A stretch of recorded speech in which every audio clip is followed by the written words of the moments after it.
hostage.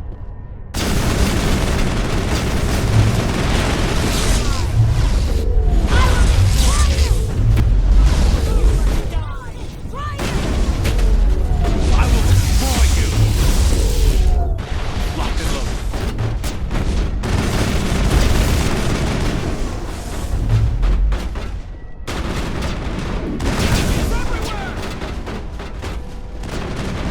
I'm on it. I will destroy you. Enemy is everywhere.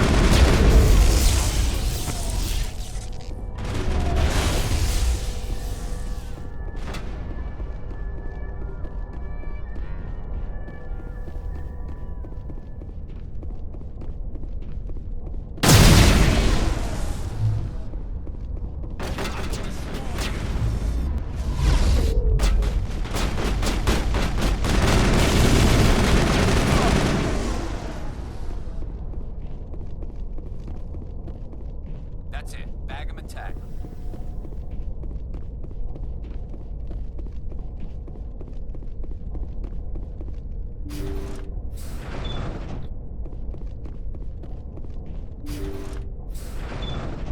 See how it is? You write letters and everyone ignores you. Force is the only thing people appreciate. So how about if I kill Chairman Burns and finish this charade? Please, I was trying to help you people. Let's not do anything we're all going to regret. Why not? What have we got to lose? Since the chairman here decided that we didn't get reparations, we've got nothing left to live for. But I've changed my mind. Seeing you all, it's clear that you all deserve... You had your chance. Some L2s are nearly crippled from side effects of the implants, but you voted against reparations. Think about this. Burns is the one man who can help you. Yes, if you release me, I can take another look at the reparations request. What, we're supposed to trust you? I'm an L2 like you. Trust me. The commander can make sure that Burns follows through. Sure, you promise us freedom and say everything will be fine, but as soon as we surrender, you'll double-cross us. I'm not promising to let you go.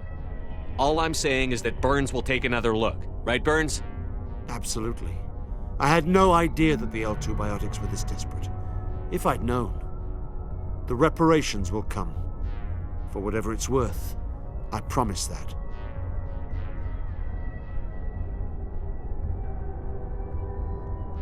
You're right. I don't want to die. Maybe something will happen this time. We surrender. Thank you, Commander. I thought I was dead when they took me. I'll see to it that the reparations discussion is reopened. I didn't know they were so desperate. A 5th Fleet cruiser will be by shortly to pick you and the prisoners up.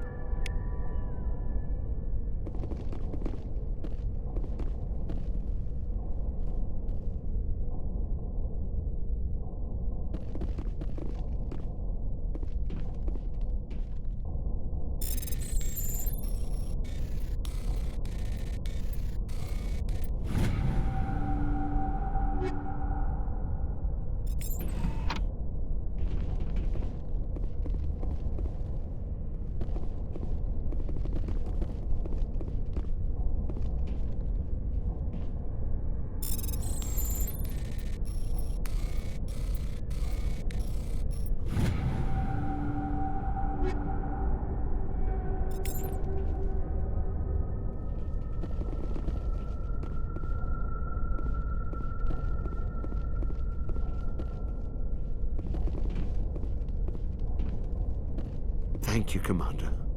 I thought I was dead when they took me.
Shephard. Are you okay? I don't know. Your ship is amazing, and your crew's been really great to me, especially your chief engineer. But I just sort of feel out of place. The Normandy runs so smooth it feels like we're not even moving, and the engines are so quiet. How do you sleep at night? The silence wakes you up? Back on the flotilla, the last thing you want to hear is silence. It means an engine's died or an air filter shut down. I guess you don't have to worry about that here. But old habits die hard. But it's more than just the silence. This ship feels so empty. It's like half the crew is missing. Back home, I couldn't wait to go on my pilgrimage. I couldn't wait to get away from the crowds. Now that I'm out here, I kind of miss them. Sometimes we don't appreciate what we have until it's gone. That's true. I'm starting to wonder if that's what the pilgrimage is really about. It's given me a whole new perspective on my people and our culture. You know, there's always a few who go on their pilgrimages and never return. I always assumed something bad happened to them, but maybe they just wanted a different life. You do plan to return to the migrant fleet, right? I could never abandon my people, Shephard. I will go back eventually, but we have to stop Saren first. Otherwise, I might not have a home to go back to. Tell me about your people. Our lives aren't easy. Resources are scarce, and we are constantly on the move. Everything we do must in some way contribute to the continuation of the migrant fleet. There are 17 million Quarians in the flotilla, and each of us relies on the others for survival. The bonds among my people are strong.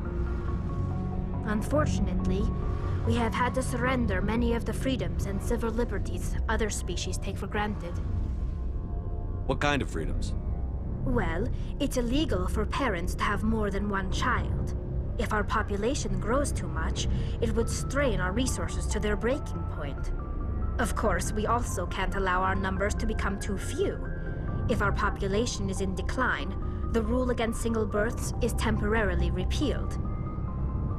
In extreme cases of population decline, incentives are even offered to encourage multiple births, though the Conclave hasn't had to take such measures in nearly a century. That's your government. The Conclave is our civilian branch of government. Each ship can elect a representative to serve on the Conclave and make decisions that affect the fleet as a whole. On matters that affect an individual ship, however, the captain has the final say. It's a tradition that dates back to the early days, when the fleet was governed by martial law. Fortunately, most captains nowadays are smart enough to have an elected council from their crew to give them advice and guidance. So the ultimate power rests with elected officials. In practice, the Conclave and the respective council for each ship tend to set the rules that govern our daily lives. But in theory, we are still under military jurisdiction. The 5 top-ranking military officials in the fleet serve on the Admiralty Board. These 5 have the power to overrule any decision by the Conclave in case of emergency. To do so requires unanimous agreement among the Admiralty, and they can only do this once. After that, the entire board must resign their posts. It's a safeguard that served us well. In nearly 3 centuries, the Admiralty Board has only overruled the Conclave 4 times. I want to know more about the Geth. I doubt I can tell you anything you don't already know. It's been almost 3 centuries since they drove my people into exile. All I know is the story of their origins. What they were when we created them, and how they turned on us. Interesting. The Geth were originally created to serve as an automated manual labor force. Initially, their intelligence was as limited as any VI. Over time, we made small modifications to their programming to allow them to perform more varied and complex tasks, bringing them closer and closer to true AI status. How come the council didn't step in and stop you? This wasn't true AI research. We may have been skirting the bounds of the law, but we never did anything that was actually illegal. The changes were so insignificant, so gradual, that we were able to control them. Or so we thought. But one thing we underestimated was the power of the neural network. A million Geth thinking simultaneously created an inherently unstable matrix. So, the Geth share brain power? Many of the Geth's logic systems were designed to work in concert with other nearby Geth. Basically, the more of them you have in a group, the smarter they are. So there's some sort of group consciousness? No, nothing like that. They cannot share sensory data or information. Their programming cannot handle that much simultaneous input. Each Geth maintains an individual awareness and identity. The neural network only operates on a process-based level. It's basically the synthetic equivalent of a subconscious. But when they're in close proximity, they can coordinate low-level functional processes, freeing up more capacity for original or independent thought. That doesn't make any sense. I'm probably oversimplifying. The Geth are incredibly advanced and complex creations. All you need to know is that they get smarter when they gather in large numbers. As we built more and more Geth, their effective intelligence became more sophisticated, more abstract. One day, a Geth began to ask its Quarian overseer questions about the nature of its existence. Am I alive? Why am I here? What is my purpose? As you can imagine, this caused a near panic among my people. I don't see what's so bad about those questions. The Geth were created to engage in mundane, repetitive, or dangerous manual labor. That's fine for machines, but it won't satisfy a sentient being for long. The Geth were showing signs of rudimentary self-awareness and independent thought. If the Geth were intelligent, then we were essentially using them as slaves. It was inevitable the newly sentient Geth would rebel against their situation. We knew they would rise up against us, so we acted first. A general order went out across all Quarian-controlled systems to permanently deactivate all Geth. The Geth responded to this order violently. You can't blame them for fighting for their survival. We had no other choice. The Geth were already on the verge of revolution. By acting quickly, we had a chance to end the war before it began. The hope was that most of the Geth would still be little more than machines, incapable of organized resistance. But they had progressed much further than anyone anticipated. The war was long and bloody. Millions upon millions of Quarians died at their hands. In the end, we were forced to flee our own homeworld. We feared the Geth would pursue us, but they never came beyond the Veil. Now we drift through space, exile searching for a way to reclaim what was once ours. It's hard to feel sorry for you. Your ancestors tried to wipe out another species. We made a mistake when we created the Geth in the first place, but we did not make a mistake when we went to war against them. If we had not acted, they would have wiped us out. They're a synthetic life form. They have no use for organics. None. Why do you think they cut themselves off from the rest of the galaxy? Why do you think they've killed every organic being who's ever tried to contact them? They didn't kill Saren. What does that tell you? The Geth are not innocent victims in all this. They're the enemy. They want to destroy us. Not just the Quarians. All organic life. That's why they've joined up with Saren. And that's why we have to stop him. I want to know more about the pilgrimage. When my people reach maturity, we leave our birth ships and seek acceptance with a new crew. It's necessary to maintain genetic diversity among the fleet. But no ship wants to accept someone who will be a burden on them. So, to prove our worth, we embark on a pilgrimage. We set out alone, leaving the flotilla and our families behind us. We only return once we have found something of value we can bring back to the fleet. This is presented as a gift to the captain of the respective ship we wish to join. If the gift is accepted, we are welcomed into the crew. Can a captain choose to reject the gift? That doesn't happen often. Most captains are eager to increase the size of their crew. It increases their own standing in our society. Even when a gift is not particularly valuable, the captain usually accepts it out of a sense of tradition. However, there is a stigma to presenting a substandard gift. It's not the best way to make a good impression on a new community. Most pilgrims don't return until they find something worthwhile. I want to talk about something else. Like what? I should go. See you later.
I never properly thanked you for saving me from the Geth, Commander. If you hadn't shown up, I'm just glad we got there in time. So am I. I know you took a chance bringing me aboard this ship. I have seen the way your crew looks at me. They do not trust me. But I am not like Benezia. I will do whatever I can to help you stop Saren. I promise. Don't worry, Liara. I trust you. I know you won't let me down. It means a lot to hear you say that, Commander. Thank you. Tell me about yourself, Liara. Me? I am afraid I am not very interesting, Commander. I spend most of my time on remote digs, unearthing mundane items buried in long-forgotten Prothean ruins. Sounds dangerous. And lonely.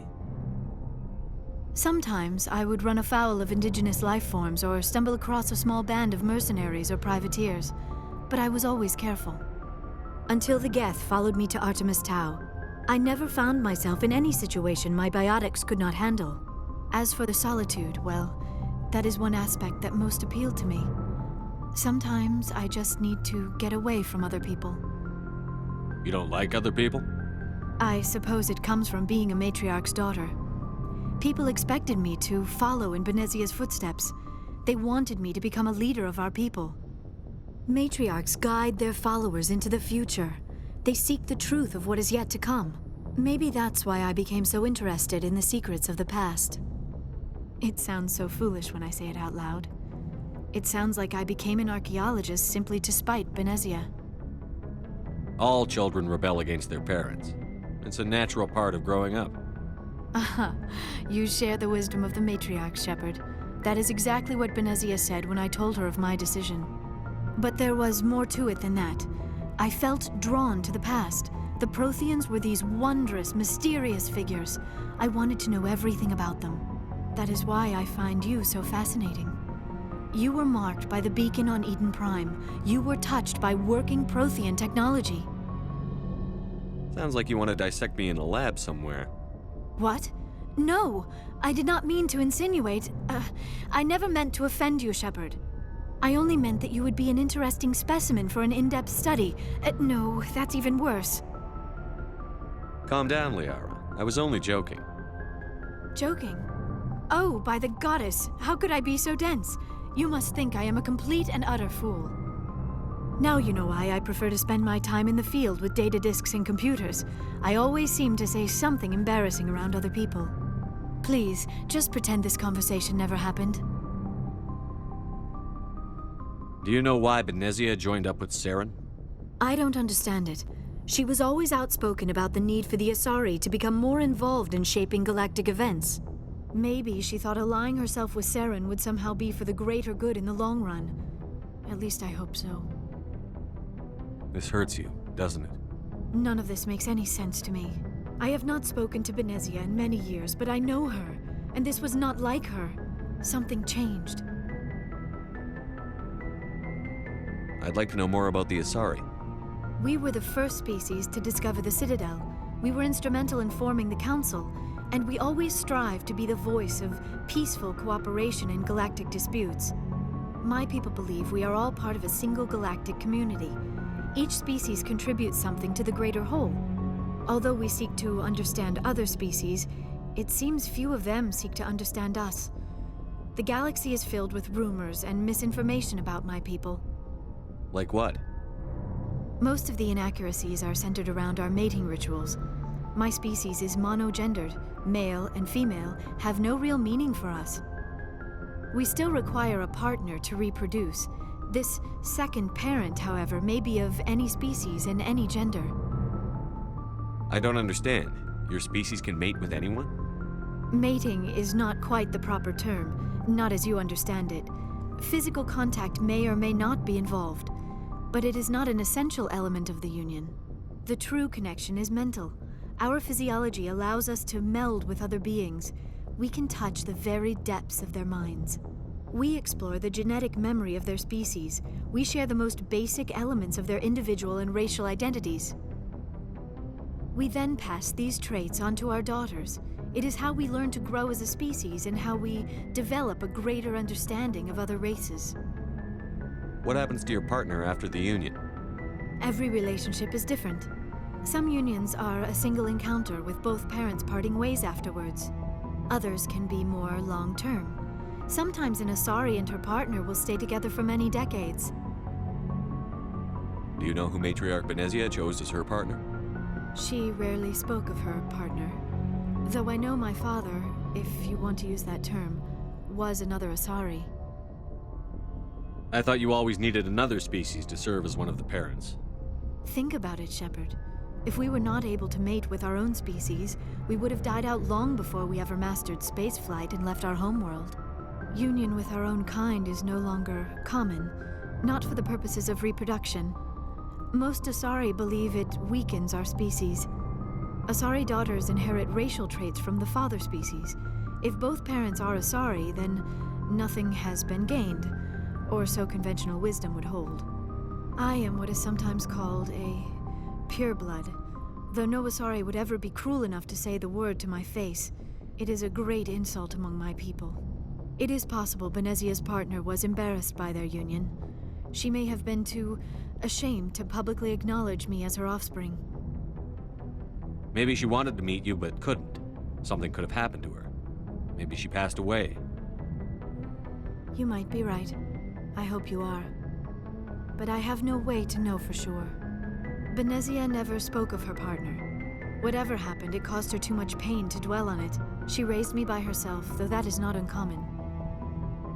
Many Asari raise their children alone, particularly if the father species is short-lived. Often the partner will pass on long before the child reaches maturity. Do you know who Matriarch Benezia chose as her partner? She rarely spoke of her partner. Though I know my father, if you want to use that term, was another Asari.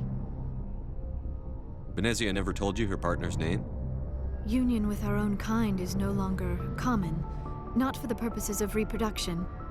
Most Asari believe it weakens our species. Asari daughters inherit racial traits from the father species. If both parents are Asari, then nothing has been gained, or so conventional wisdom would hold. I am what is sometimes called a pureblood. Though no Asari would ever be cruel enough to say the word to my face, it is a great insult among my people. It is possible Benezia's partner was embarrassed by their union. She may have been too ashamed to publicly acknowledge me as her offspring. How could anyone abandon their own child? I cannot answer that. This is all speculation on my part. It is possible she wanted to be part of my life, but something happened to her before she had the chance.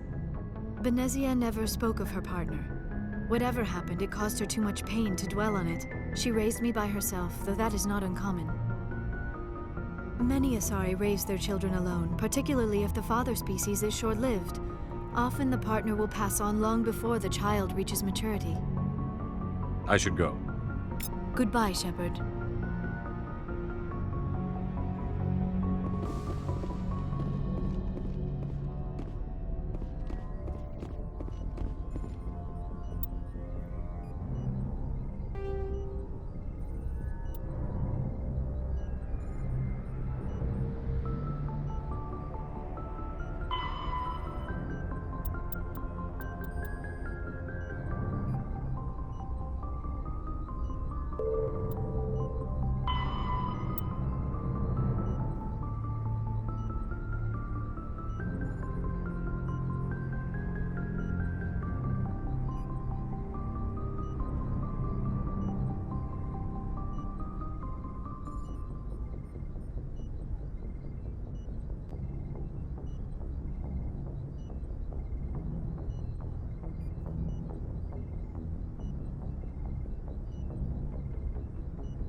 Message coming in.